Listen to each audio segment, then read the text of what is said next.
Hey everybody, welcome to the Q&A for the film Mayor, which was January's member screening of this month. We hope you enjoyed it.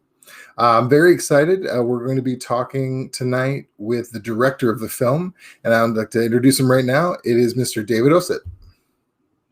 Hi, thanks for having me. Hey David, how are you? Not too bad. How are you? Good. Where are you at tonight? I'm in Brooklyn, New York. Brooklyn, that's perfect. Well, welcome. I really appreciate you coming out. We want to talk about the film a little bit. We want to talk about kind of where you're coming from as a filmmaker too.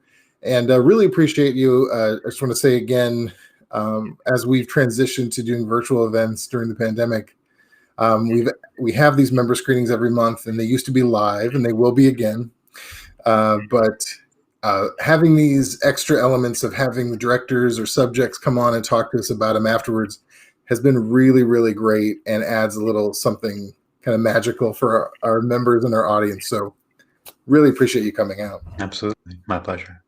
I just want to start out to ask a little bit about how you got started. I know that I read that you studied refugee law and Middle Eastern studies in college. Did that spark your shift to filmmaking while you were studying, or had you always had an interest in doing that? I'd always had an interest in creative expression of some kind, and was finding that pursuing a career in refugee law was ultimately going to leave me unsatisfied in certain ways. And I'm the kind of person that I don't really have hobbies. I just, whenever I'm creating something, I need it to kind of be my job. And I was really enjoying a lot of the work that I was doing with refugee law, but ultimately I got into filmmaking around the time of what's called the DV revolution, which is when people started shooting on DV cameras, which are basically like an intermediary between film and digital. And it was cheap. All of a sudden, films could be made, beautiful looking films, on a $1,500 camera with tapes that cost $5 as opposed to reels of film. And excuse me, I didn't come from money at all, so the prospect of making films always seemed like the realm of the independently wealthy to me, and that wasn't true around the mid 2000s. And there were a couple of films that came out, especially this one film called Iraq in Fragments, that I found very inspirational. And the shooting style was just a one person band, and it was shot on these simple cameras with low cost, and so it was very exciting to me, and I felt like I could do it. So I started working in film and went to graduate school for film and made a couple films and was working as an editor for a while to pay the bills, and got a job editing a documentary in Ramallah for a filmmaker named Mahanad Yaqubi. And that was the first time I had been to Ramallah in maybe 4 or 5 years. And I was amazed at how much the city had changed, in that it seems like all of a sudden there were hipster bars and free public Wi-Fi and a Jaguar dealership and nightclubs and coffee shops. And the city was, historically Christian, so I was there around the Christmas season. And I there was all the things you see in the film, like that was kind of all happening in town. And I remember asking a Palestinian friend of mine, why is Christmas such a big deal here? And he looked at me like I was a bit slow and was like, well, Jesus was born like right over there. Like he's a hometown hero.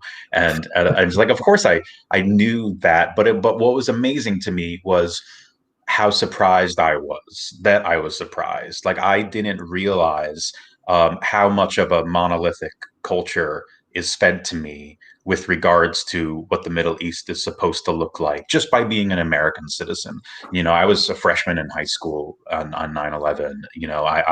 I grew up with a very warped, and I grew up in New York, so I grew up with a very twisted mindset as to what the Middle East was and who the people were in it, and growing up in a more conservative neighborhood to boot. So having that, having seeing Ramallah and seeing this sort of stereotype breakdown was really fascinating to me. And also just that even here I am, someone who'd spent time in the Middle East, knew Arabic, knew all these things, was still finding myself butting up against my preconceived notions. And so I really had a great time there. And about a year later, we finished the film, and Mahanad came to New York, and we screened the film here at the Museum of Moving Image.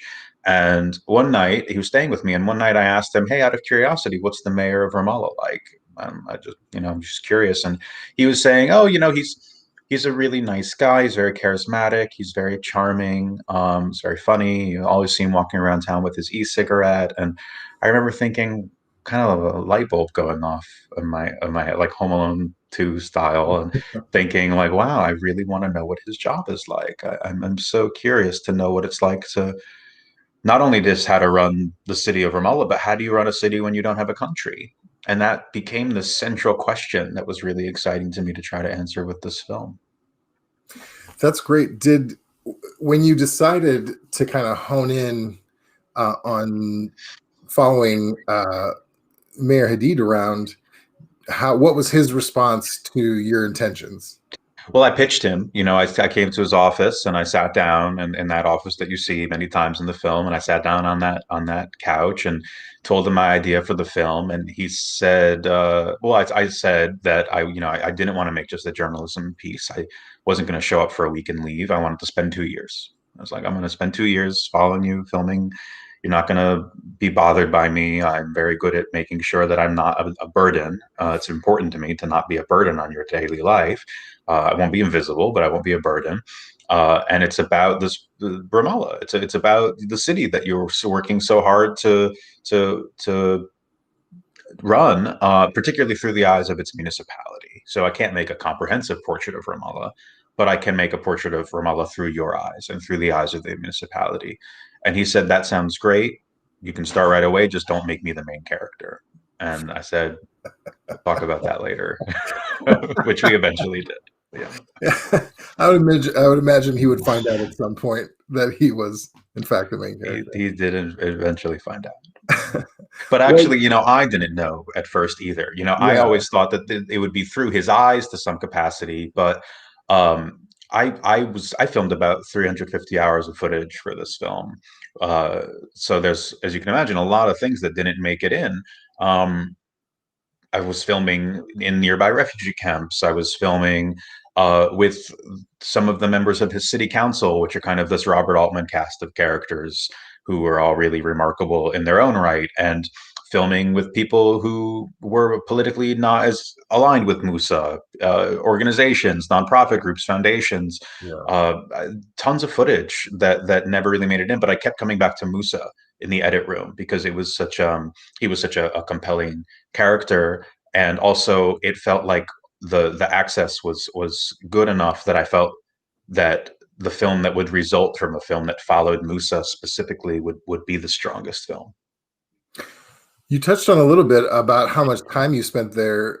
Did you end up, in fact, staying there the full 2 years? And during that time, we saw towards the end of the film, we see quite an episode where the soldiers, the Israeli soldiers, come into the town. Were you there, in fact, a couple of years? And during that time, how many incidents of that magnitude did you witness? So I would spend about 3 to 4 weeks there maximum, and then I'd go back to the States. Oh, I had an apartment that I would stay in when I was in Ramallah, um, but I didn't ever want to stay longer than 3 to 4 weeks because I always wanted the city to feel fresh to me. I also I was a one person band, so there's no other production personnel. There's no one else involved in any aspect of the filmmaking, so it was exhausting. And after 3 weeks, there's times when I could feel myself starting to burn out and not be as attentive and not be as thoughtful about what I was trying to capture.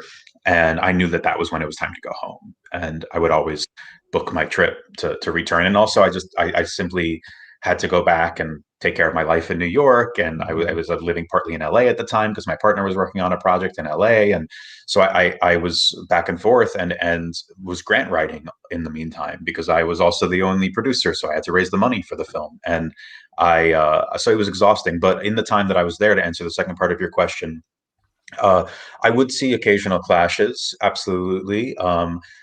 However, typically, the thing that you see towards the end of the film is a rarity in that there's frequently raids on buildings on the outskirts of Ramallah or at like 2 a.m. That happens almost every night. But for a raid to be in the center of Ramallah, especially in this very nice downtown square of Ramallah, which is basically the Times Square of Ramallah.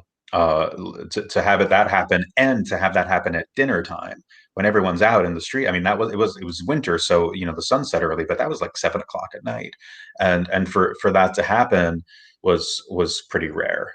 Even the folks that I had been filming with and my friends were saying, oh, that's not terribly common. It's pretty remarkable that you were here for that. Oh wow. When that scene begins and you see the camera sort of leaving a apartment building, that's my apartment building. Oh, I was just a block away from the city hall. oh wow. We have a question from YouTube. So our folks are watching on YouTube and on our restream here. If you have any questions, please put them in the comments or on our chat line here, and we'll get to them. But we do have something from Nick where he says, was there hostility directed towards you when you were there for being an American, sort of an ally of Israel?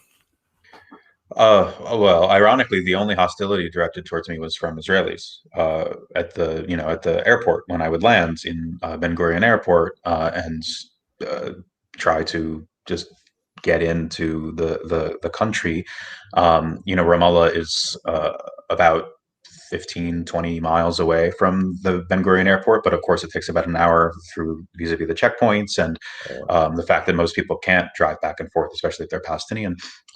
So I would land in Tel Aviv and then go into Ramallah and then back and forth, and it became pretty fraught after a while of going back and forth. But no, inside of Ramallah, people knew who I was. People didn't reduce me to my nationality. People understood that I was, and that's part of the point of why I chose to make the film the way I did, in that I wasn't just dropping in as some anonymous journalist guy. I was David, and people knew who I was, and people would see me with the mayor. And it's a small city.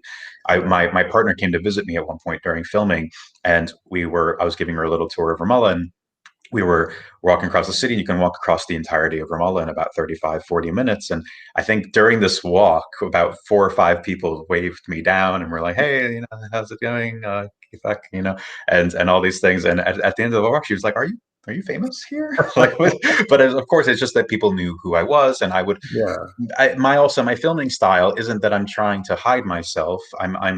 I'm putting the camera down. I'm talking to people. I have relationships with people. I have friendships. I wasn't interested in going to a place, making a film about people and not having any interactions with people. So I think it was very important to me that, of course, I mean, I'm sure there were some people who were skeptical of me at first. I think even people at the municipality at first were kind of wondering if I was an Israeli spy or something. But after a while, I think people understood what my motivations were. Yeah. There's a very unexpected and lovely vein of humor in the film. And for me, like, along with all the celebrations that you see, the interesting thing that it did for the film is really brought it in and made this subject that you think is going to be, I mean, it is very heavy and looming, but you see the people, you get to know them. Like you were saying, you were David, you were one of the people there. But the humor in it that you see just in like the daily stuff that they have to deal with along with this looming conflict is so relatable that it kind of brings everything home to you. I mean, genuinely, there are moments that reminded, and I've heard other people say this, of The Office, where other than a look to the camera, there was the same kind you of. You even have that in this film too. That's true. Yeah. But I really, really like that. When you were shooting, was there like an aha moment where you thought, oh, I really need to really highlight this in the film? Well, I conceived of the film being funny or having a humorous idea from the beginning before I even shot anything. I know that local government is funny. I know that and it's absurd, and it's banal, and it's rife for satire.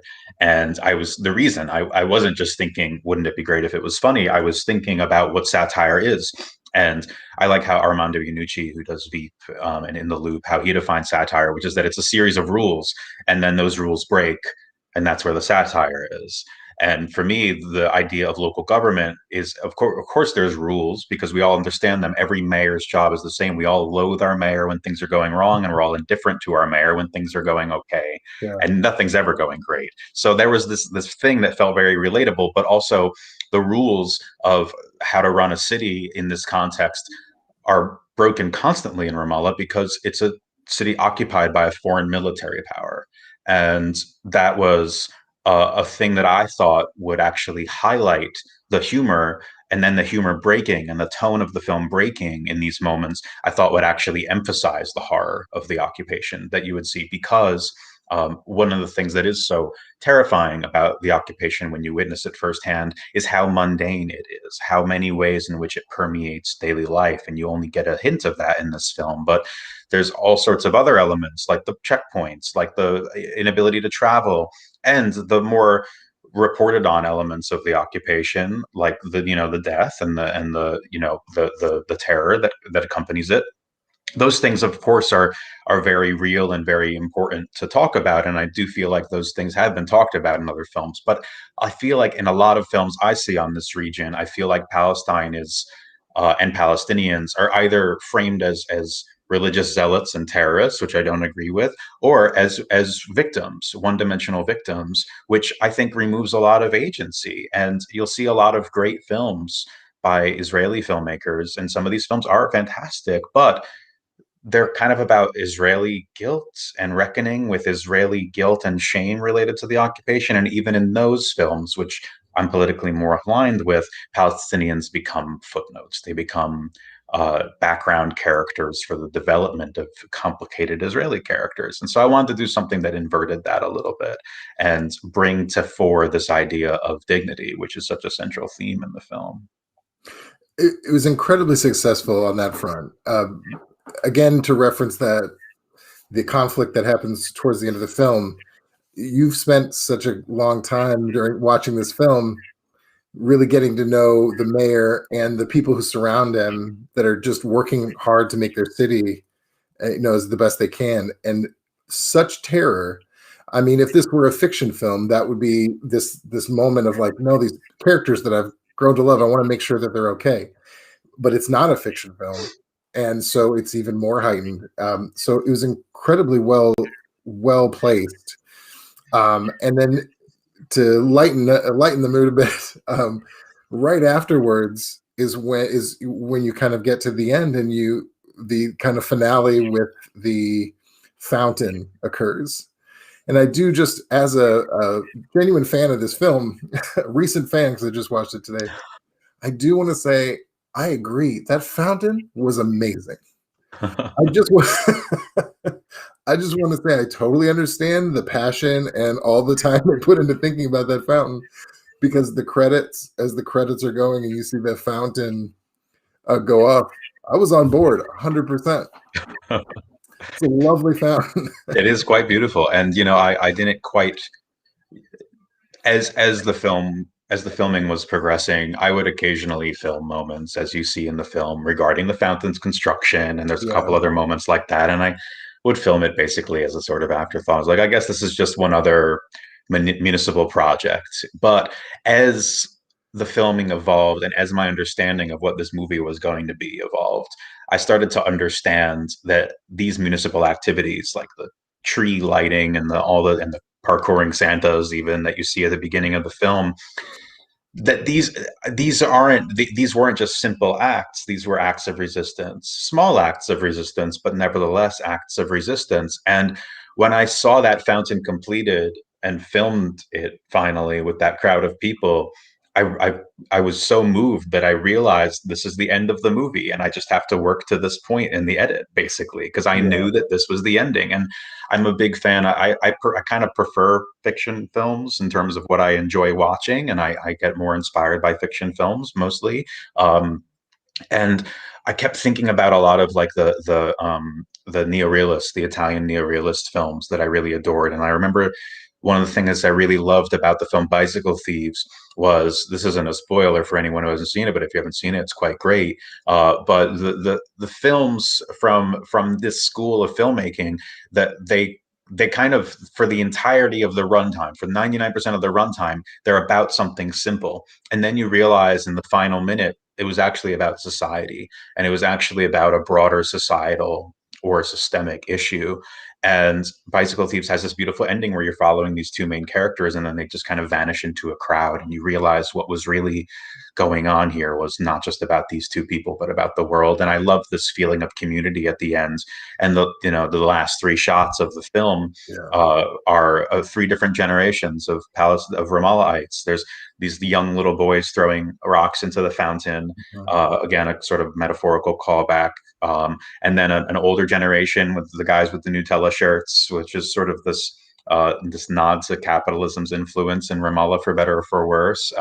And then one generation more, which is the back of Musa's head as he's watching his creation, and then we're gone, and then we leave him, and we're just in this thing that he's created. And I think in the first third of the film, I kind of like it when people tell me, and I got this a lot in rough cut feedback, like when you're seeing the Christmas celebrations, you're kind of thinking to yourself, maybe probably what I was thinking to myself, which is seems like a very strange way for a mayor to spend his time, and this seems kind of silly, frankly. Like it seems like a little bit of an extreme amount of effort for something that's very simple. But I think, for me personally, and I hope for an audience, your understanding of that changes by the end of the film, and you understand what these gestures actually mean.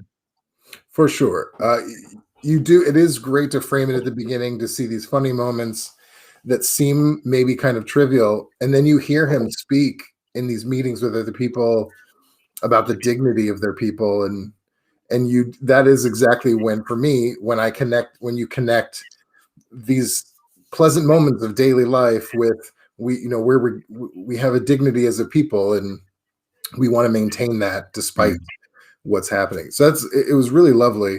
I want to get to a few more questions that we're getting on YouTube. How did you handle the language difference? Do you speak the language, or how were you totally understanding what was going on at the time? Yeah, I mean, at the beginning, my Arabic was rusty, but it got better as things went on, and because I'd studied in Cairo, so I had a pretty decent language ability for the film. But at the beginning, it was a bit rusty, as I said, and some of the conversations were hard to follow because there's lots of language that I just didn't know, like municipal words. Like I didn't know what sewage treatment was, things like that.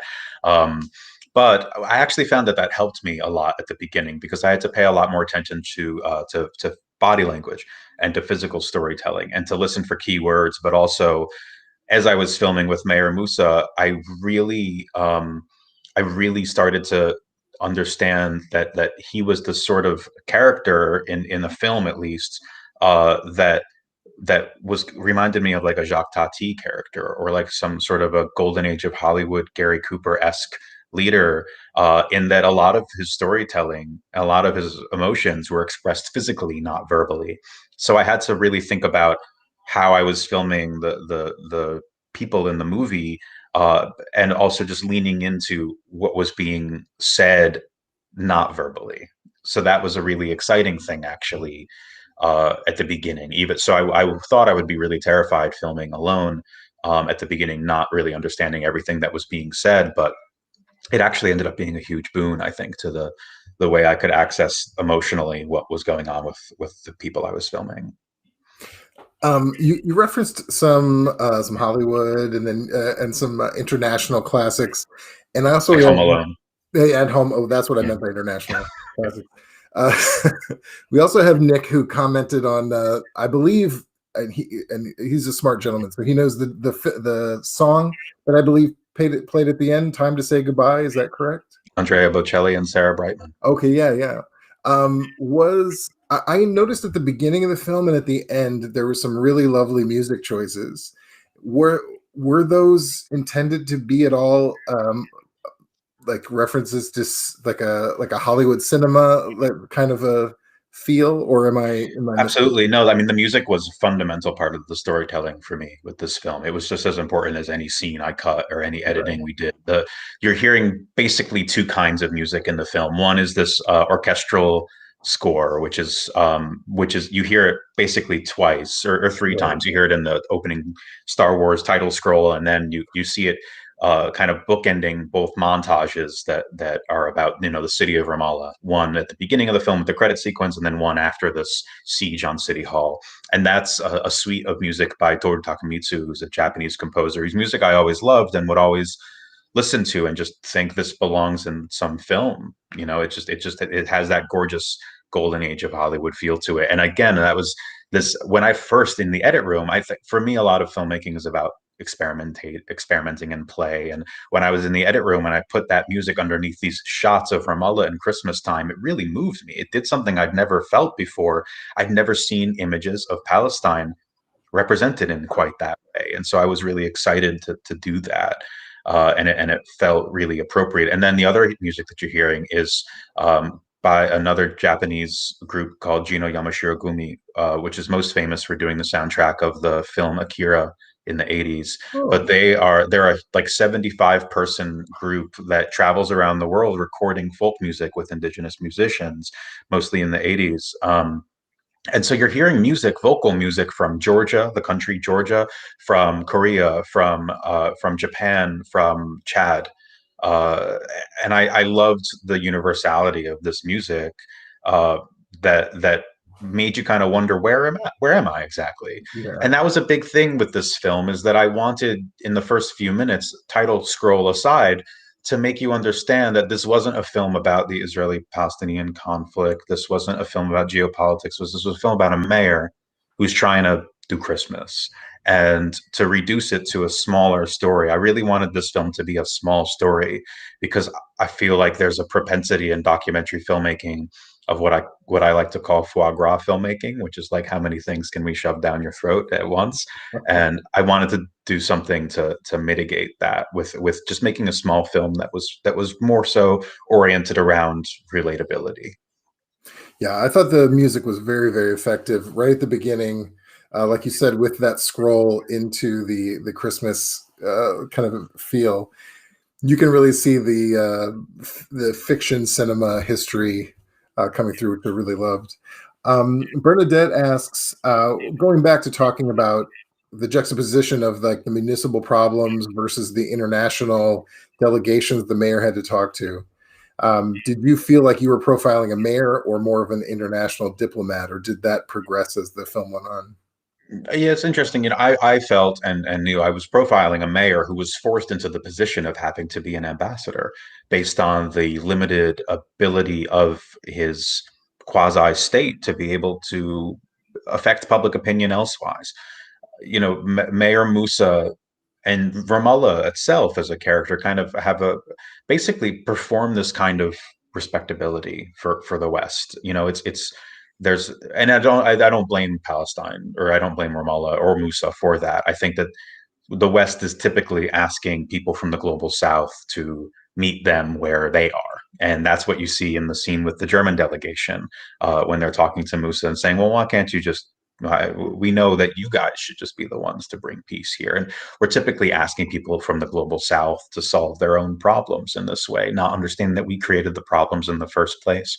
And I felt like Musa's job as a sort of ambassador, an international diplomat, was a sad byproduct of the limits of the Palestinian Authority and the limits of his circumstances and the limits imposed by occupation. I think we're going to wrap up here soon. But I want to. I always like to when we have filmmakers. I always like to know what their favorites are. It's always very fascinating to me. Are we can limit it? Do you have any particular favorite films, or especially ones that either affected you when you were younger, or recent films that have come out that you have been particularly affected by? I mean, yeah, but You don't have to I list mean, all of we'd be here forever. I don't. I mean, I'll talk about films that were really important for me as I was making this film, Yeah, and I'll also plug another movie that came out this year that I really loved. great. There's so with this film, I really loved this film, Fireman's Ball by Milos Forman. It's a Czech new wave movie that is also very satirical. And deals with a lot of these elements. I think that's a fantastic film. Uh, I I love this film called The Runner by Amir Naderi, which is I mean I like a lot of Iranian cinema. That one's a little harder to find, but it's fantastic. And I was thinking a lot about that. There's a film called Chinese Mayor, which is a documentary that I really love, which I think you can. you can see a lot of similarities probably between this film and that one. I think that's an exceptional movie. And there's a film that came out this year that I do really love, and it's a documentary called Collective. And I found it a really moving and riveting piece of cinema. And it's just a real masterclass of verite filmmaking, and also just incredibly moving and similarly oriented in that there's no interviews. It's just this. It's kind of like the film Spotlight, but a documentary version of that, and it's a cripplingly powerful film. I just saw that. I've been hearing of that, and I just saw that it got nominated for an award for the Spirit Award, Independent Spirit Awards. But I've been hearing much about that too. This is always a selfish portion of the Q&A where I just want recommendations for stuff to watch. So you've given me some great ones.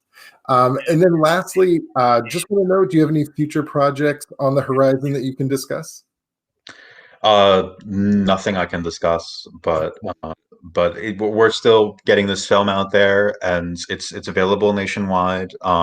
It's available worldwide. So if there's any folks that you know in the audience that you'd like to share it with, they can watch the film anywhere if they just go to mayorfilm.com, and it's anywhere laptops are sold.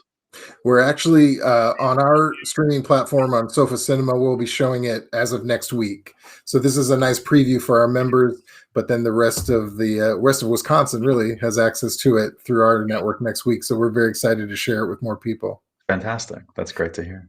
David, thanks so much for joining us. Members, thank you guys for joining us as well. We hope you enjoyed it, and we'll see you soon. We appreciate it. My absolute pleasure. Thanks for having me. Absolutely. Take care. Take care.